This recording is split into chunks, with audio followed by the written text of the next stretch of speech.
नमस्कार, मैं हूं अक्षय और आप सभी का स्वागत है हमारे इस सोशल मीडिया प्लेटफॉर्म पर। देश में आज पहले चरण का मतदान हो रहा है और उत्तर प्रदेश के 8 लोकसभा सीटों पर आज वोटिंग हो रही है। तो सबसे पहले आप सभी से निवेदन है, सभी मतदाताओं से, कि आप वोट डालने ज़रूर चाहिए, क्योंकि लोकतंत्र में सबसे बड़ा हथियार जनता का हथियार है तो वह है वोट का अधिकार, और काफ़ी संघर्षों के बाद ये मिला है। क्योंकि उत्तर प्रदेश में सबसे अधिक लोकसभा सीटें आती हैं, 80 लोकसभा सीटें आती हैं, और यहीं से दिल्ली का रास्ता तय होता है। और उत्तर प्रदेश के पश्चिमी उत्तर प्रदेश में आज 8 लोकसभा सीटों पर वोटिंग है, जिसमें से जो 8 लोकसभा सीटें हैं वो है सहारनपुर है, कैराना है, मुजफ्फरनगर है, पीलीभीत है, रामपुर लोकसभा सीट है, और मुरादाबाद लोकसभा सीट है, और नगीना लोकसभा सीट है, और बिजनौर लोकसभा सीट है। इन 8 लोकसभा सीटों पर मतदान हो रहे हैं उत्तर प्रदेश के पहले चरण में। यहाँ पर देखा जाए तो देश के प्रधानमंत्री नरेंद्र मोदी लगभग 2 सभाएं किए, उत्तर प्रदेश के मुख्यमंत्री योगी आदित्यनाथ लगभग 21 जनसभाओं को संबोधित किए, रोड शो में शामिल हुए। कांग्रेस पार्टी की नेता प्रियंका गांधी भी रोड शो की। राहुल गांधी और अखिलेश यादव संयुक्त प्रेस वार्ता किए, कांग्रेस और समाजवादी पार्टी का हुआ। और राहुल गांधी लगातार भारत जोड़ो यात्रा के दौरान भी उत्तर प्रदेश में न्याय यात्रा को लेकर पहुंचे थे। अखिलेश यादव लगातार पीलीभीत, नगीना, मुजफ्फरनगर से तमाम जनसभाओं को संबोधित किए। लेकिन अब इस बात पर नज़र डालने की ज़रूरत है कि जनता किन मुद्दों पर वोट दे रही है। यदि बीजेपी के बड़े से बड़े नेताओं ने, देश के प्रधानमंत्री अमित शाह और योगी आदित्यनाथ से लेकर तमाम बड़े नेताओं ने इन 8 लोकसभा सीटों पर प्रचार प्रसार किया, लेकिन यदि बीजेपी के नेताओं का भाषण सुना जाए और उनका 10 साल का कार्यकाल, जो केंद्र सरकार में भारतीय जनता पार्टी 10 साल की सरकार रही, देखा जाए तो उनके भाषण में कोई मजबूत वादा नहीं दिखा कि जिससे भारतीय जनता पार्टी किसी मुद्दे पर बात कर सके।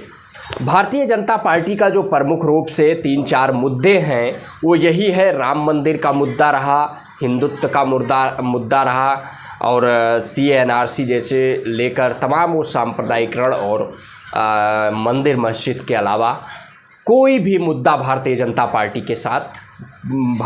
पार्टी के पास नहीं है।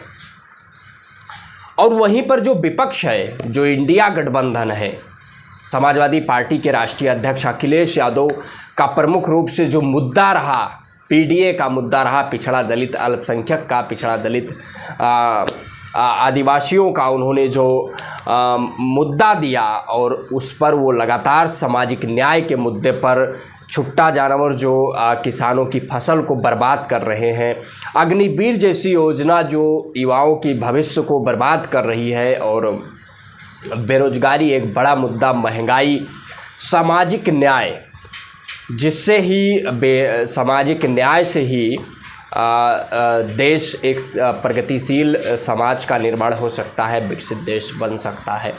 जब तक सभी लोगों का विकास नहीं होगा तब तक एक मुकम्मल राष्ट्र या विकसित राष्ट्र की कल्पना नहीं की जा सकती है।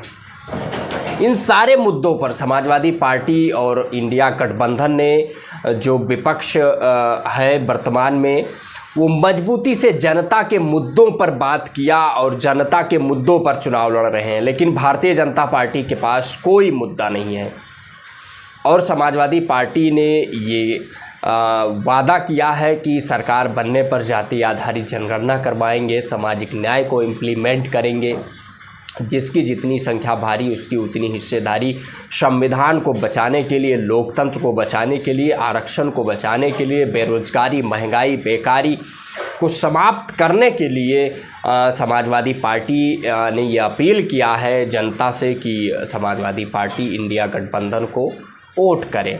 और किसानों को MSP देने की गारंटी समाजवादी पार्टी ने, इंडिया गठबंधन ने लिया है।